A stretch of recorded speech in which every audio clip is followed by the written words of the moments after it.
आइए जानते हैं हानिया की माँ की ज़बानी। हानिया की माँ कहती हैं कि मेरी शादी को 10 साल हो गए थे, मगर मेरे यहाँ अभी तक कोई भी औलाद नहीं हुई थी। हमें शदीद औलाद की ख्वाहिश थी, बेटा हो या बेटी, लेकिन औलाद मेरी ज़रूर होनी चाहिए। अल्लाह ताला ने मुझे 11 साल के बाद बेटी जैसी रहमत से नवाजा। मैं अपनी बेटी से बहुत ही ज़्यादा प्यार करती थी और मेरा शौहर भी। सब घर वाले मेरी बेटी के नखरे उठाते थे क्योंकि 11 साल के बाद पैदा हुई थी और सबकी लाडली भी थी। मुझे अपनी बेटी से बेतहाशा मोहब्बत थी। मैंने अपनी बेटी के हवाले से कई ख्वाब देख रखे थे। हमारे घर के पास एक बहुत बड़ा स्कूल था। हम लोग काफ़ी ज़्यादा अमीर थे। जो हमारे घर के पास स्कूल था वो बहुत बड़ा था और महंगा भी था। मेरा ख्वाब था कि मेरी बेटी डॉक्टर बने। जब मेरी बेटी थोड़ी बहुत चलने लगी तो मैंने सोचा कि मैं अपनी बेटी का स्कूल में एडमिशन करवा देती हूँ। मेरी सास ने मुझसे कहा कि अभी ये बहुत छोटी है। मैं कहने लगी कि स्कूल में इससे भी छोटे छोटे बच्चे आते हैं और वहाँ पर टीचर्स बच्चों का ख्याल भी बहुत रखती हैं। मेरी सास इस उम्र में बच्ची को स्कूल जाने नहीं दे रही थी। उनका ख्याल था कि थोड़ी बड़ी हुई तो फिर भेजना, लेकिन मुझे बड़ी ही जल्दी थी कि कब मेरी बेटी स्कूल जाएगी। 2 साल इसी तरह गुजर गए। मेरी बेटी की उम्र 5 साल हो गई। मैंने अपनी बेटी का एडमिशन स्कूल में करवा दिया। मेरी बेटी शुरू में खुशी से स्कूल जाती थी। मैं बहुत ज़्यादा खुश थी। मैं अपनी बेटी से बहुत मोहब्बत करती थी। मेरी बेटी जो भी बात मुंह से निकालती, मैं और मेरा शौहर फ़ौरन उस बात को पूरा कर देते, क्योंकि वो हमारी अकेलौती औलाद थी और लाडों से पली थी। यूं ही वक्त गुजरता गया। मेरी बेटी अब 10 साल की हो चुकी थी। वो उसी स्कूल में पढ़ती थी। वो स्कूल बहुत ही ज़्यादा बड़ा था। स्कूल का पिछला साइड बिल्कुल ही सुनसान था। आस-पास वहाँ पर झाड़ियाँ थीं और उसमें बहुत बड़ा ग्राउंड भी था और उसके साथ ही बहुत सारे वॉशरूम भी बने हुए थे। मैंने टीचर से कहा था कि मेरी बेटी का ख़ास ख्याल रखें। वो अभी छोटी है। मैं उसको लेकर बहुत ही ज़्यादा फ़िक्रमंद रहती थी। मैं अपनी बेटी को घर में भी समझाती थी कि पिछले साइड में नहीं जाया करो। क्या पता उस साइड जंगल है, तुम्हें कोई चोट-वोट लग गई तो? मेरी बेटी कहती कि नहीं अम्मी, मैं तो उस साइड में जाती ही नहीं हूँ। मेरी बेटी बहुत ही ज़्यादा खूबसूरत थी। उसकी उम्र 10 साल थी, मगर वो लगती 14 साल की थी। और मेरी बेटी आम बच्चियों की तरह नहीं थी। वो बहुत ही ज़्यादा समझदार थी। मैंने उसे अच्छे और बुरे सब की तमीज़ सिखाई थी और वो काफ़ी ज़्यादा समझदार भी थी। उसे स्कूल जाते हुए कई साल गुजर चुके थे। मैं स्कूल पर एतबार करने लगी। मेरी नज़र में ये स्कूल बहुत अच्छा था। यहाँ का निज़ाम अच्छा था। टीचर बच्चियों के साथ बहुत ही ज़्यादा अच्छी थीं। लेकिन फिर एक ऐसा हादसा हुआ जिसने हमारी ज़िंदगियों को बदल कर रख दिया, जिसने मुझसे मेरी बेटी हानिया को छीन लिया। ऐसी ही एक दिन था। मेरी बेटी स्कूल जाने के लिए तैयार हो रही थी। मैंने उसको कुछ पैसे भी दिए। मैंने कहा कि अपने लिए कोई अच्छी सी चीज़ खरीद कर खा लेना। मैं रोज़ उसको पॉकेट मनी के नाम पर बहुत ज़्यादा पैसे भी दिया करती थी, लेकिन मेरी बेटी कभी भी उस चीज़ का नाजायज़ फ़ायदा नहीं उठाती थी। वो बहुत समझदार बची थी। उसको घर में पढ़ाने के लिए एक टीचर आती थी, जिससे वो कुरान मजीद पढ़ती थी। आज भी मेरी बेटी खुशी खुशी से स्कूल जा रही थी। मेरी बेटी को पढ़ने का बहुत ज़्यादा शौक था। न जाने क्यों आज मेरा दिल कुछ घबरा रहा था और मैं बार बार अपनी बेटी को देख रही थी जो तैयार हो रही थी। उसने स्कूल के कपड़े पहन लिए थे और वो स्कूल जाने के लिए तैयार थी। मेरी बेटी के स्कूल जाने के बाद मैं बहुत ही ज़्यादा परेशान थी, क्योंकि न जाने क्यों आज मेरा दिल घबरा रहा था। मैं अपने घर के काम ख़त्म करने लगी। मैंने जल्दी जल्दी दोपहर का खाना तैयार किया। हम लोग बहुत अमीर थे, लेकिन खाना हमेशा हम खुद अपने हाथ से ही बनाया करते थे। अभी मैं खाना बनाकर फारिग हुई तो मैंने घड़ी में टाइम देखा तो 1 बज रहा था। मुझे बड़ी हैरत हुई, क्योंकि मेरी बेटी 12:30 तक घर आ जाती थी, लेकिन आज 1 बज रहा था। मैंने जल्दी से टीचर को कॉल की कि हानिया अभी तक स्कूल से घर क्यों नहीं आई। टीचर कहने लगी कि हम अभी निकलने ही वाले थे, सारे बच्चे तो स्कूल से जा चुके हैं, आधा घंटा हो गया है, हानिया भी क्लास से निकली थी। ये सुनकर मैं बहुत ज़्यादा परेशान हो गई। मैंने जल्दी से अपने शौहर को कॉल की और उनको सारी बात बताई। उन्होंने मुझसे कहा कि तुम भी स्कूल में आओ और मैं भी पहुंचता हूँ। हम लोग फ़ौरन स्कूल पहुँचे। पूरे स्कूल की तलाशी ली गई। जब हम आखिरी कमरे में पहुंचे तो देखा कि हानिया ज़मीन पर बेहोश पड़ी थीं। हमने जल्दी से हानिया को उठाया और हॉस्पिटल लेकर गए। हानिया होश में आई तो हमने पूछा कि बेटा क्या हुआ था। हानिया बिल्कुल ही खामोश हो गई थी। बहुत पूछने पर उसने बताया कि मुझे अचानक चक्कर आ गया था। बेटी की बात सुनकर मैं और भी परेशान हो गई। मुझे लगा कि शायद मेरी बेटी को कमज़ोरी हो गई है। मैं अपनी बेटी का बहुत ख्याल रखने लगी। पूरा 1 हफ्ता मैंने बेटी के स्कूल से छुट्टी करवाई। मेरी बेटी घर पर ही रहने लगी। 1 हफ्ते के बाद जब स्कूल जाने की बारी आई तो मेरी बेटी के चेहरे पर अजीब से रंग आ रहे थे। वो बहुत खौफजदा लग रही थी। ये रंग तो मैंने पहली बार देखे थे। हालांकि वो स्कूल खुशी खुशी से जाया करती थी और उसकी तबीयत भी अब बिल्कुल ठीक थी, लेकिन स्कूल का सुनकर उसका रंग उड़ चुका था। यह देखकर मैं कुछ परेशान हुई। मैंने पूछा कि बेटा क्या बात है, क्या तुमने स्कूल नहीं जाना? मेरी बेटी कहने लगी कि नहीं अम्मी, मैं जाना चाहती हूँ पर मुझसे अब पढ़ा नहीं जाता। मैंने अपनी बेटी को स्कूल भेज दिया। मेरी बेटी उस वक्त के बाद बहुत बदल चुकी थी। वो हर वक्त गमसुम रहती, किसी से कोई बात नहीं करती। स्कूल से आते ही अपने कमरे में चली जाती या किताबें लेकर बैठ जाती या फिर सो जाती या फिर वो किसी गहरी सोच में गम रहती। उसने खेलना भी कम कर दिया था। मैं यह देखकर बहुत परेशान थी।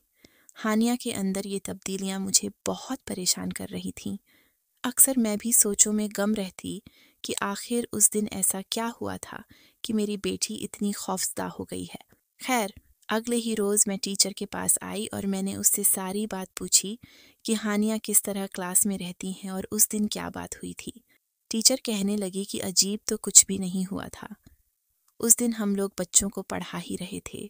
छुट्टी में अभी कुछ टाइम था तो हानिया ने कहा कि मैं बाहर जाना चाहती हूँ। हमने उसको भेज दिया। हमें लगता है कि शायद वो कमज़ोरी की वजह से ही बेहोश हो गई होगी।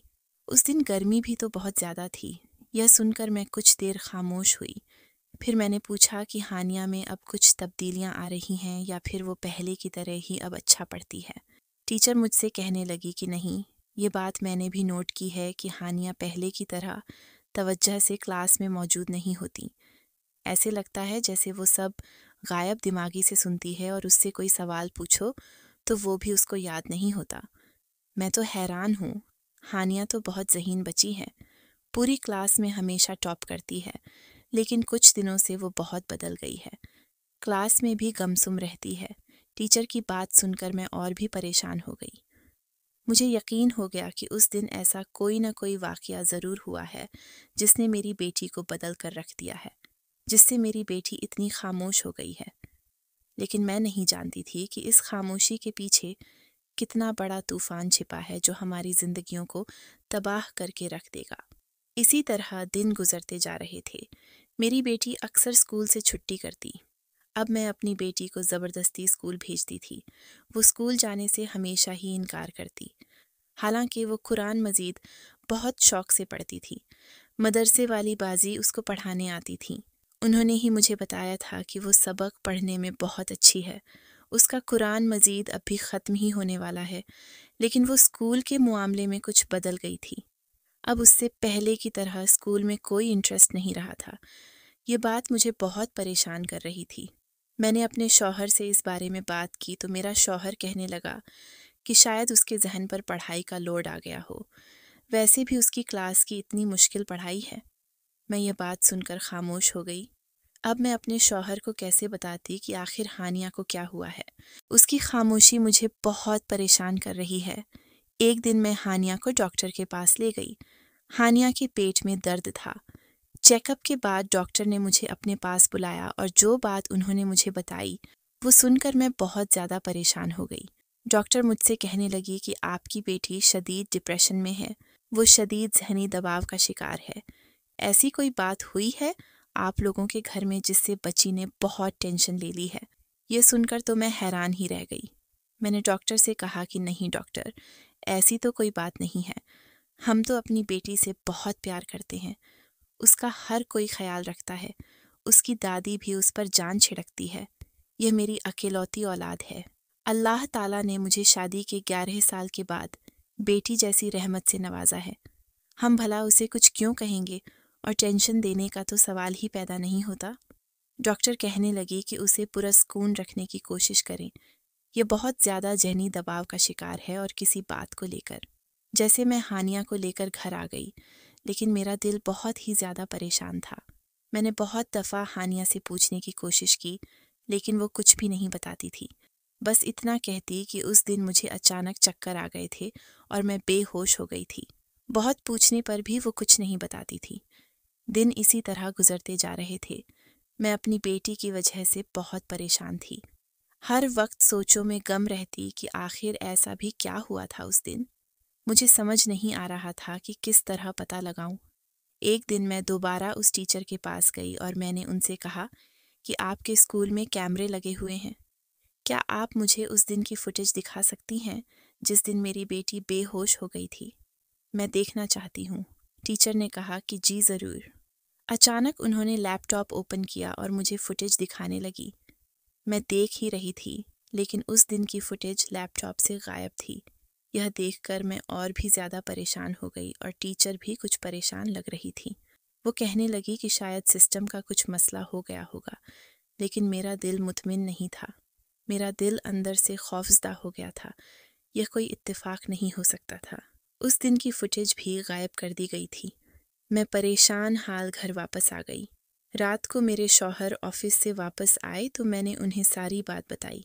मेरी सारी बात सुनकर वो भी काफ़ी ज़्यादा परेशान हो गए। उन्होंने कहा कि मैं कुछ करता हूँ, सुबह मैं स्कूल जाऊँगा और पता करवाऊँगा कि वो फुटेज डिलीट कैसे हुई। मेरे शौहर ने भी बहुत कोशिश की, लेकिन वो फुटेज हमें नहीं मिली। मैंने अपनी बेटी की 1 हफ्ते के लिए छुट्टी करवा दी। मैंने स्कूल वालों से कहा कि मेरी बेटी की तबीयत ठीक नहीं है, इसलिए वो 1 हफ्ते तक स्कूल नहीं आ सकती। इस 1 हफ्ते में मेरी बेटी घर में बहुत ही ज़्यादा खुश थी। मैंने उसके चेहरे पर मुस्कुराहट देखी थी। मुझे लगता था जैसे वो स्कूल जाने से ही घबराती है। मैं उसको लेकर परेशान भी हो गई थी। 1 हफ्ते के बाद जब स्कूल जाने की बारी आई तो मेरी बेटी फिर कुछ घबराई हुई लगी। खैर, मैंने अपनी बेटी को स्कूल भेज दिया। हानिया स्कूल चली गई, लेकिन आज न जाने क्यों मैं बार बार अपनी बेटी के चेहरे की तरफ देख रही थी। अगर मुझे मालूम होता कि आज के बाद मैं अपनी बेटी को कभी भी नहीं देख पाऊंगी। आज के बाद जो मेरी बेटी के साथ होगा वो मेरी रूह को भी तड़पा कर रख देगा। अगर मैं जानती कि आज मेरी हानिया का आखिरी दिन है तो मैं कभी भी उसको स्कूल न जाने देती। हानिया स्कूल चली गई, लेकिन मेरा दिल बहुत ही ज़्यादा बेचैन था। मैं बार बार घड़ी को देखती। मेरी सास मेरे चेहरे पर परेशानी देखकर बोली कि बेटा क्या हो गया है? मैंने कहा कि अम्मी, हानिया आज स्कूल गई हैं, न जाने क्यों मेरा दिल घबरा रहा है। मेरी सास मुझसे कहने लगी कि तुम वैसे ही परेशान हो रही हो। उस दिन वो बेहोश हो गई थी, शायद उसकी वजह से तुमने बहुत टेंशन ले ली है। अल्लाह खैर करेगा, बेटी हानिया स्कूल से आने ही वाली होगी। वैसे भी अभी 10 बज रहे हैं और उसकी छुट्टी तो 12:30 को होती है। सास की बात सुनकर मैं खामोश हो गई। मैं उन्हें क्या बताती कि मेरा दिल कितना बेचैन है और मैं हानिया को जैसे देखने के लिए तड़प रही थी। फिर मैं सोचने लगी कि वैसे भी कल से 3 महीनों की छुट्टियां हो जाएंगी। गर्मियां शुरू हो चुकी थीं। 3 महीनों की छुट्टियों में हानिया घर ही होगी और मैं अपनी बेटी के साथ ही होंगी। यह सोच आते ही मेरा दिल कुछ मुतमिन हुआ, लेकिन न जाने क्यों आज मेरा दिल कुछ तेजी से धड़क रहा था और हाथ पांव बार बार पसीने से भीग रहे थे, जैसे कुछ बहुत बुरा होने वाला है। 12:30 हुए तो मेरी बेटी घर न आई। मैं बहुत परेशान हो गई। मैंने अपनी सास से कहा कि अम्मी, हानिया अभी तक नहीं आई। मेरी सास ने कहा कि बेटा रास्ते में होगी। 12:30 हो चुके हैं, आने में 10 मिनट तो लगते ही हैं। मैंने 10 मिनट इंतज़ार किया, लेकिन हानिया घर न आई। मैंने अपने शौहर को फ़ौरन फ़ोन किया और रोते हुए उन्हें बताया। मेरे शौहर मुझसे कहने लगे कि तुम क्यों रो रही हो? मैंने कहा कि मैं आपको कैसे बताऊं कि मेरा दिल कितना बेचैन है और कितना अंदर से तड़प रहा है। आप प्लीज़ जल्दी से घर आएं, मुझे हानिया के पास जाना है। मेरी बात सुनकर मेरे शौहर घर आ गए। हम स्कूल गए। हमने पूरे स्कूल की तलाशी ली, लेकिन हानिया कहीं भी नहीं थी। टीचर से पूछा तो टीचरों ने कहा कि हानिया यहीं पर थी। बच्चों से पूछने पर पता चला कि आखिरी पीरियड के 10 मिनट रहते थे। अभी छुट्टी होने में भी 10 मिनट ही थे। हानिया अपना बैग लेकर यहाँ से चली गई थी। हमने छुट्टी में उसको नहीं देखा। सब बच्चे यहाँ से निकले हैं, लेकिन हानिया नहीं थी। ये सुनकर तो मेरे हाथ पांव फूल गए। हमने पूरे स्कूल की तलाशी ली, लेकिन हानिया कहीं नहीं मिली। स्कूल के पीछे बने खंडर की तरफ किसी ने नहीं देखा और न ही किसी के जहन में इस बात का ख्याल आया। हमने अपनी तरफ से पूरा स्कूल छान मारा, लेकिन हानिया का कोई नामो निशान नहीं मिला। अगले ही रोज 3 महीनों की छुट्टियां हो गईं और स्कूल बंद हो गया। हमने हानिया को हर जगह तलाश कर लिया, लेकिन हानिया हमें कहीं नहीं मिली। जब कैमरे में फुटेज देखी गई तो वहां भी हानिया नजर नहीं आई। हानिया स्कूल से बाहर ही नहीं निकली थी। उस दिन मैं बहुत परेशान थी। अगर हानिया स्कूल से बाहर नहीं निकली तो आखिर वो गई कहाँ? मेरा तो रो रो कर बुरा हाल था। मुसलसल हानिया की तलाश जारी थी। हमने अलग अलग थानों में रिपोर्ट भी दर्ज करवाई और हानिया की तस्वीरें भी दे दी थीं कि हमारी बेटी को ढूंढा जाए। हमने हर तरह से अपनी ताकत को आजमाया, मगर हानिया नहीं मिली। मैं हानिया के गम में दिन रात बीमार रहने लगी। हानिया को ढूंढते हुए 3 महीने का अरसा गुजर गया, मगर हानिया कहीं न मिली। यूं एक वो रोशन सुबह थी। 3 महीने की छुट्टियां गुजार कर स्कूल में लोग एक दूसरे से गले मिल रहे थे। टीचर आपस में हंसी मजाक में मशगूल थीं, गोया ईद का दिन हो। ऐसे में प्रिंसिपल की निगरानी में स्कूल की सफाई करवाई गई। बंद कमरे साफ करवाए गए और वॉशरूम के ताले खुलवाए गए। पिछले खंडर के पास जैसे ही टीचर आई तो यह देखकर बहुत हैरान रहा गई कि वहां पर कुछ। उसकी हालत देखकर प्रिंसिपल साहिबा घबरा गईं और उन्होंने आगे बढ़कर दरवाज़ा खुलवाया। और जो मंजर उन्होंने देखा वो देखकर तो उनकी भी चीखें निकल गईं। उनकी चीख की आवाज़ सुनकर वहां पर और भी लोग जमा हो गए। अंदर हानिया को पाया गया, लेकिन वो शदीद तकलीफ में थी। यह देखकर सब गमगीन हो गए। उसी के पास एक बैग भी पड़ा हुआ था। जैसे ही उस बैग को उठाया गया, उसमें हानिया का नाम लिखा हुआ था। टीचर फौरन पहचान गई कि यह हानिया ही है। उसके माँ बाप को कॉल करके स्कूल में बुलाया गया और जब उन्होंने अपनी बेटी को देखा तो यह देखकर वो भी गम से निढाल हो गए।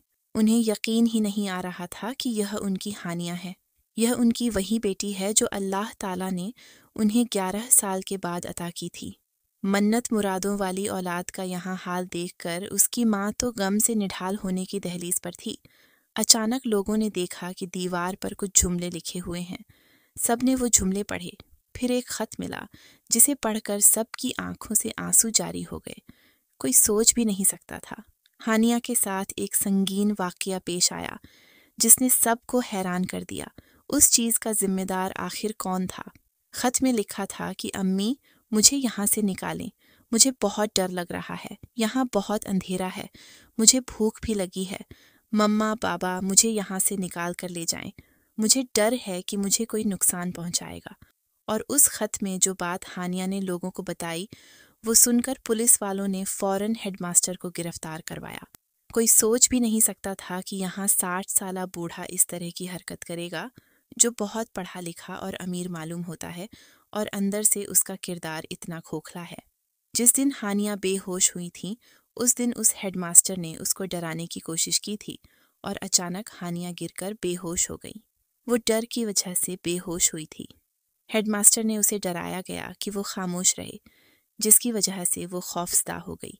इसीलिए उसने यह बात किसी को भी नहीं बताई। लेकिन कौन जानता था कि उसकी चुप उसको तबाह कर देगी। उस दिन भी जब हानिया आखिरी पीरियड से 10 मिनट पहले बाहर निकली, उसे वॉशरूम जाना था, लेकिन वो हेडमास्टर उसे पिछली तरफ ले गया।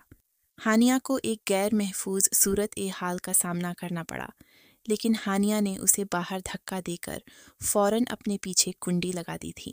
उस हेडमास्टर ने जब देखा कि अब इसके काबू में ये नहीं आ सकती, तो उसने फौरन उस जगह कुंडी लगा दी ताकि वो यहीं पर रहे।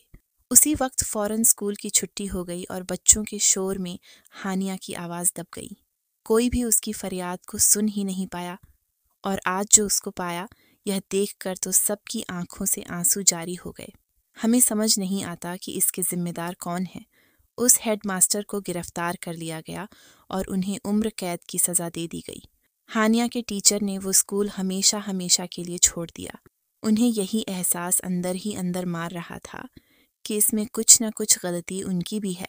अगर वो ध्यान देती कि कोई बच्ची उठकर बाहर जा रही है तो उसके पीछे फौरन जाया जाए। अगर छोटे बच्चे वॉशरूम जा रहे हैं तो उनके साथ एक स्कूल में आया रखी जाए ताकि वो उन्हें बाहिफाजत वॉशरूम लेकर जाए।